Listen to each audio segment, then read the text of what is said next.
Heyo, just calling to let you know that I told everybody that there is a freeze on our main checking account. So until further notice next week, let's not use that account. Talk to you soon. Bye.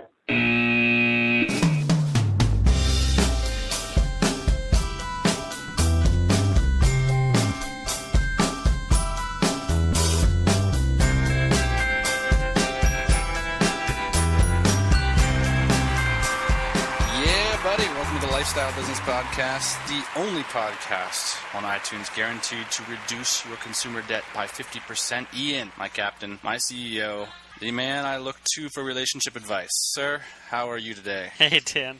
I'm doing well. Couple quick listener shout-outs I just want to get to. Jason L. Baptiste, as famously referenced as a baller in episode 33, officially listened to our podcast on his bike. Ian, how does that make you feel? Makes me feel pretty good. Thanks, Jason. I tweeted you the other day that you didn't tweet me back, so that doesn't make me feel good. Josh Crocker made a tweet, and in that tweet, he said that he's finding some of the content in our podcast more valuable than stuff that he's paid for. Sweet. I'm into that. Thanks for that nice comment, Josh. One question for the audience. I've got a question for everybody that they could either leave a comment or a tweet or they can write us an email. I want to know, what is the most weird, unexpected, or exotic place that you've ever listened to this podcast? Because sometimes, do you ever have that feeling, Ian, when you're listening to maybe a song that from an album that not many people had, and you're in like, say, the French Riviera on a boat or something, and you're like, I wonder how this band would feel right now if they knew we were all rocking out to their song. Yeah, you know? Totally. And so, getting some comments, people saying that they're listening to our podcast in these crazy locations, that's so cool to imagine that people could be thinking about their businesses and thinking about their lifestyle, listening to our podcasts in really cool, different scenarios. Sounds like a lot of people are listening to their podcast while they drink, and I think that's a great idea. A couple comments on the blog I just wanted to point to. Basically, the kind of feedback we got on the last episode is, I think people were energized by this idea that, hey, this isn't easy. I'm energized by that too, and here's the reason, is that, I'm not smart enough to be able to generate a six-figure passive income in a year or anything. I can't figure out these tips and tricks. And from my perspective, this has been a lot about hard work and long learning curve. That's why I've become such a blog reader and such a podcast listener. In some ways, these media points have become sort of my commiseration point. They inspire me. They keep me company. They keep me going. And that's why I wanted to start a podcast myself, is because this stuff is such a long and arduous and such a huge lifestyle transition that having people that are in the same canoe as you is really, really helpful. David Crandall and Nate from The Way You Wander, and Tony's popping up again, and Alan from the 9 to 5 Alternative are all saying, this kind of thing of the hustle and then how tough it is to be an entrepreneur. And I really believe that. It has not been easy to do this stuff. One other comment we got from Ben Cameron, who seems to know about Palawan, which is where I'm going in a hot couple hours. So he gave me a sweet bar recommendation, which if anybody has famously met up with me for a beer, they'll know that it's not just one. And that I'll definitely take your bar recommendations. Ian, I wanted to ask you about the news. What have you been up to, brother? It's been, it's been a week. What have you been doing? Well, in the last week, some really interesting stuff has been happening. I've been grinding 12 hours a day. I've taken a shower once a day, so that's good. I've been arguing with my girlfriend this week, so that's good. Wow, you are really the sexy side of this conversation, brother. I appreciate all the hard work you're putting in. And, of course, I will bring some tropical flavor. This morning I went for a morning swim on the top of my condo overlooking the city, and that was awesome. The fresh, crisp morning. I've been thinking about my morning routine, trying to get myself more energized, trying to stay more healthy. I've been thinking about my diet, been getting up there in that pool, swimming laps. Wow, I feel great. And I'm getting on a plane to go to the final frontier here in the Philippines, the most exotic land, the land that inspired the novel and the movie The Beach, Palawan. You can only say it in a whisper, Ian. Palawan. People dream about Palawan at night. It's gorgeous. It's more beautiful than Thailand. There's nobody there, man. World-class scuba diving. There's Spanish galleons on the floor of the ocean. It's Palawan. It's going to be awesome. I can't wait. In other news, I think I told you, too, that my doctor said I have high blood pressure. But you really got to get it tested 3 times, he said, because sometimes it can just be erratic. So, but this week it was definitely high. Well, thank you for everybody for your comments on the blog. And again, this week, if you could tell us where you're listening to the podcast, that'd be sweet. At the end of this episode, we are going to share a quick tip about how you can get search results from Google from all around the globe. And this is particularly useful if you're a digital nomad, which a lot of the people listening to this podcast are trying to market products to the United States, but maybe they're using Google from a different country. And I've got a couple hacks for that I can help you out with. And Ian's got a quick tip about how to get a good night's sleep. Let's just get started into the meat and potatoes here, Ian. Today we've got 4 things that you should never do in your business. This is going to be a quick, short and sweet one. These are just 4 things that we believe you should never do. Let's get us rolling, Ian. Number 1, never talk S about your competition to anyone. I always live by this rule. I never talk smack about my competition, especially to customers. I think that's in really bad form. It's such a turnoff for me when the sales pitch that I'm hearing from someone turns into how shady the competition is. I don't have the scientific reasoning for this. I don't like negativity. It makes way more sense to communicate the kinds of benefits that you're providing. And if you're the people on the phone do bring up your competition, the way to approach that is not to talk negatively about them, but to talk about like how fast you're moving to be the premier supplier in whatever industry you're in. I'd rather not talk smack about my competition, even though it might cost me the sale. I mean, I never even think about it in terms of that, but if I've been in these positions before where a customer's kind of tried to force me to talk poorly about my competition. And I agree with you 100% that you have to focus on the positive points of your product and your business. If a customer is bringing you down that path, sometimes they want to commiserate about your supplier and they want to talk about their bad experience. And the approach I take is just information gathering, pure curiosity. Like, really? Like, they're not serving you that well? Oh my gosh! Like, what are some things that you would suggest? Like, I want to make sure that we're going to solve these problems for you. Of course, like, I never want you to have these kinds of problems with our organization. And, this kind of general rule applies to things like all media. Like, being a positive person in general, I think, is important. And that includes don't write snarky emails that can get forwarded around, like, don't talk shit behind the scenes either, because in this world, everything can come out. And so be generous, be positive, and focus on what you have to offer, not on how much of a crap supplier, your competition is. What's number 2, Ian? True that. The second one, I live by this. I say it all the time. Never lose money in a sale. I don't ever lose money in a deal. I think it's in bad taste as well. And not only bad taste, I think it's just bad business. Never go into a deal. I see this all the time where you try to work a deal and you think, well, maybe I'll lose out on this smaller order, but I'm going to really win big on this bigger order. And I just think that's a super bad idea, because a lot of times that bigger order doesn't pan out, and I think it's a really bad idea to play that game. I think that you should always be in it. Loss leaders are things that your sales team will try to sell you on, and that your clients will try to sell you on. If that's the kind of message you're consistently hearing from your team, you're playing in the wrong market. You don't want to cultivate customers that are going to force you into a loss leader situation. And it also means that the value you're providing, the products you're providing, are not profound enough. The other thing, and maybe the more practical element, is that these things tend to not work out. Potential client, they get in with you, they get what they want, which is the super absurdly low cost, and then the next time that they're ready to step up to the plate, they do the same damn thing. If that's the way they're going to act, that's the way they're going to act, and don't let them do it. And I see people get put over the knees all the time because people don't have this constraint in their business. We have this rule in our business, and it helps us. We don't extend ridiculous terms to people. We don't work with people that are going to bend us over. Like, that's just the rule. It sets the precedent. That way we have a pushback point. And we have this solid rule, and I believe that it's helped us to grow a really profitable business. I mean, another thing is that we've 100% bootstrapped our business on cash. Yeah, it's true.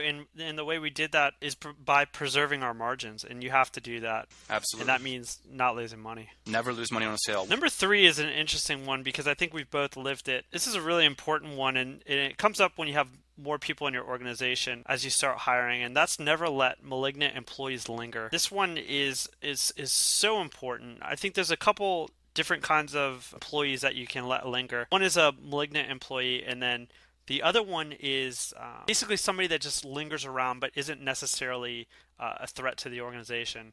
directly. These are both average types of employees. There's benignly average employees, and then there's the malignant ones, the cancerous employees. Sometimes the problem is sometimes they're not cancerous at the beginning.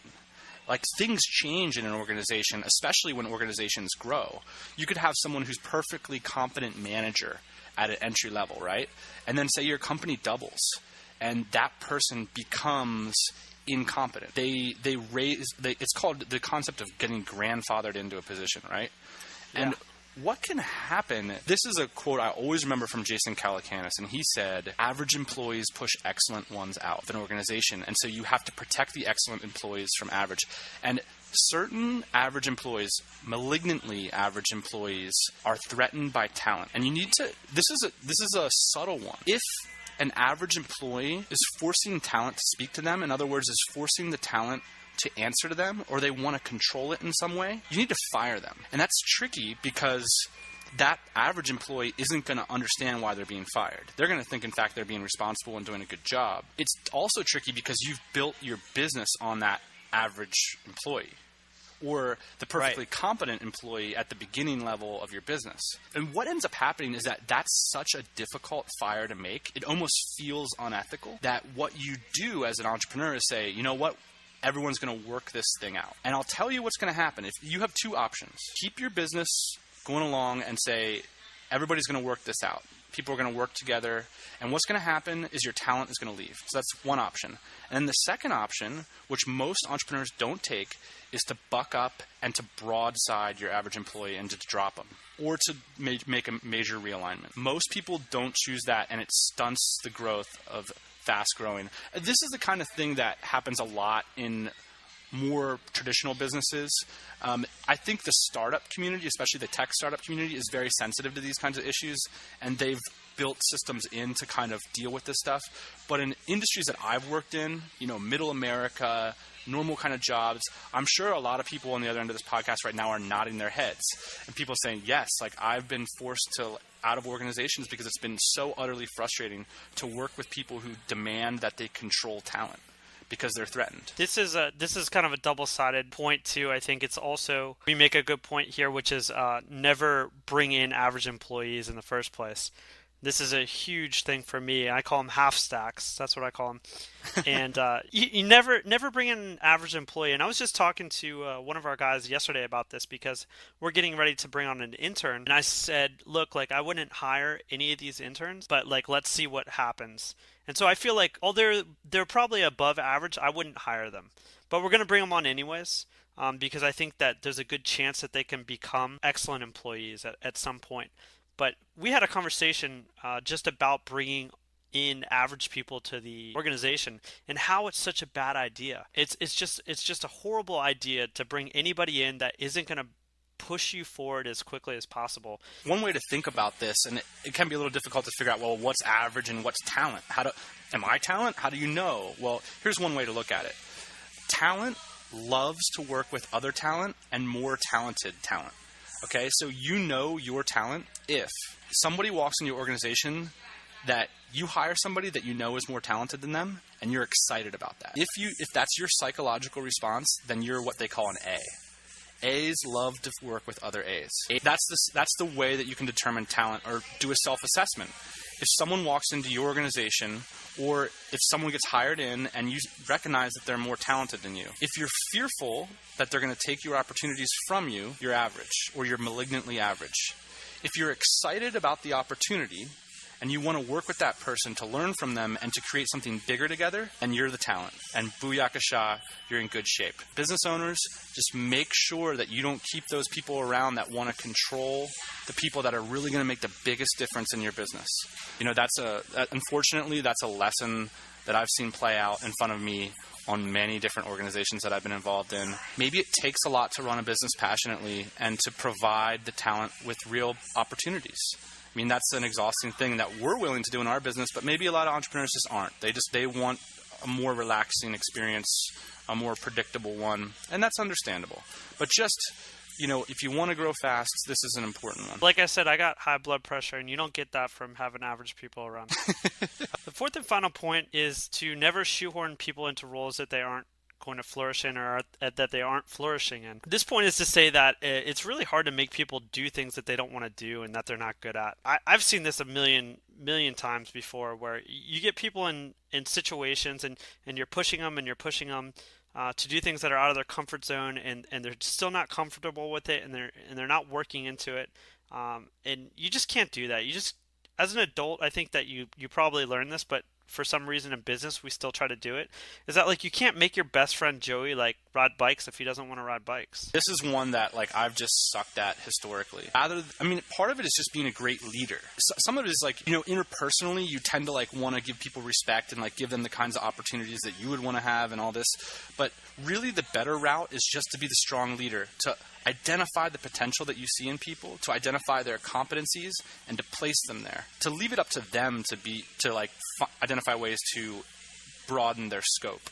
But oftentimes I try to shoehorn people into these really broad scope roles that I might be interested in, and they just do not flourish, and I just keep pushing them. It's so stupid on my part. As the leader, as the person who's taking responsibility for the organization, I really need to be better at this in the future and focus on putting people where they can flourish. Sometimes that involves some tough conversations. Like I just did this the other day to one of my guys. I realized that you like really have a strong focus right here and you're good at that, but the problem is, of course, is that those tasks aren't as valuable to our organization.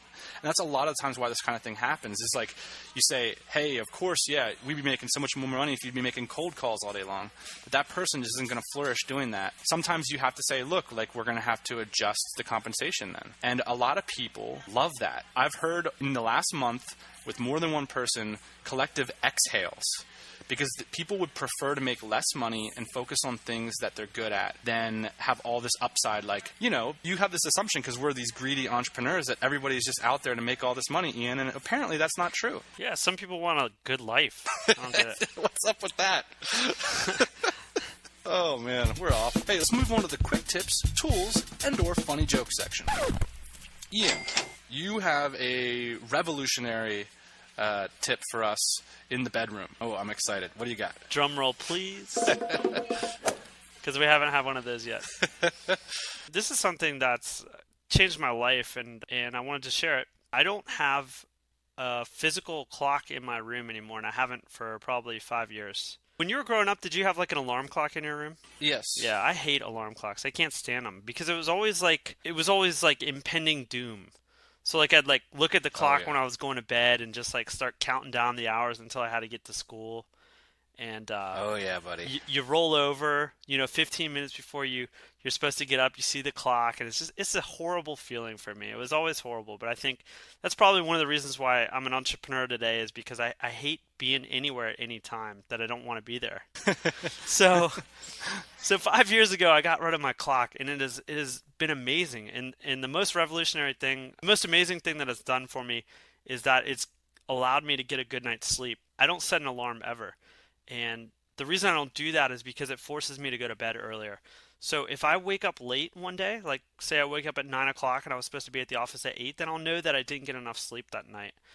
And so that's how I kind of control my sleep patterns, actually, is by not setting an alarm and not having a clock in my room. It's really allowed me to zone in on how much sleep I need to get and to lower my stress level. I can sense a lot of the employed listeners of our audience rolling their eyes right now. And I understand, because I used to shoehorn my sleeping patterns into like 5.5 hours at times when I was in really busy runs. Ian, that's one of the first indulgences. When I quit my job, I literally have not had an alarm clock since. In fact, the other day I had an interview with another blogger at like 8 a.m. Like, it was an important interview, and I actually bought an alarm clock that day to set it that night, and then I got rid of it the next day. Swear to God. So yeah, I spent so many years at such an insane lightning pace, like sleeping 6 hours a night maximum, that I just never went back. I think it's kind of like, it's not a huge deal, but I'll never forget how much bullshit I thought that was at the time. Or how much I just would never choose to do that if I wasn't a slave to an organization. And I'm just never going to do it again. So I'm off that train. I'm all about, the early bird gets the worm and all this stuff, but no more freaking blaring alarms in the morning. I'd prefer to have something a little bit more natural, yeah. I've got a quick tip. This is particularly effective for expats, people who are marketing products to the United States, but they're out of country. And this can be a problem because Google serves different search results based on the country that you're in. And of course, if you want to do market research in the United States, you need to see what people in the United States are seeing. And there's two ways you can do that. With organic search results, Google has a new piece of functionality where at the end of your search query, you put ampersand GL, which stands for geolocation, equals, and then a country code. And we'll link to the list of country codes. So for me, I would do ampersand GL equals US. And then I would get the search results for the US. There's one other way that I do this. You can use remote IP services, which allow you to surf the web from different IPs to get the experience from that country. And hidemyass.com is a remote IP service for the United States. So the second I go to hidemyass.com and put in my search query there, I am searching as if I were in Chicago. And that's important because then I get to see the ads that are US targeted. And most advertisers are targeting their ads to full countries. And so in my case, I want to do market research on people who are advertising to the US, and that's the way that I do it. So those are my quick tips on remote IP stuff. Hey, I've got a question for you, a Google question. Do you ever notice when you're searching in Google for, maybe you're in the business of making CDs, so you're always checking up on your competition, so you're always typing in CDR or something like that, and after a while you start kind of getting the same results. Why is that? Getting the same results. Yeah, like it's actually catering towards what you click on. you gotta be logged out of your Google account. Ah. Yeah. Google knows a lot about you, bro. Got it. And that shit's dangerous. Yeah, so you got to sign out of your Google account when you do competitive research. What I do, and I use a multi-browser strategy. I've got 3 browsers on my computer. One I use solely for SEO research. I have 2 different companies, so I'm in 2 different email accounts all day long. So yeah, I use a multi-browser approach for that kind of thing. But you can just sign out of your account. Got it. So anyway, buddy, hey, I got to go get on the airplane. So I'm heading off to Palawan. And I'll tell you what I'm really excited about. I'm in the flow this week, man. I'm getting shit done. We are making money. Things are happening. Got a big investor meeting next week. I'm on the phone. People are jamming. We're getting stuff done. I'm going on vacation. It's not vacation. I'm going to go meet with the mayor. I'm going to hang out. I'm going to have a great time. But I'm going to get work done the whole time. Not a single hiccup. You know what? I'm not stressed out about it. Cool, I'm in man. the flow. I got these new supplements. I can't remember the name of them, but I picked them up at Whole Foods. It was $15 for a bottle of like 30, but they're supposed to lower your blood pressure. So I'm going to go take those. Hey, however you roll, brother. Hey, I'll talk to you soon. Always awesome to be on the phone with you. Until next time, thanks for listening to the Lifestyle Business Podcast. Thank you, Ian. Bye. Hey, everybody. Thanks for listening. Don't be shy. We've got a mailing list, lifestylebusinesspodcast.com. Go there, get yourself signed up, and we'll keep you up to date on everything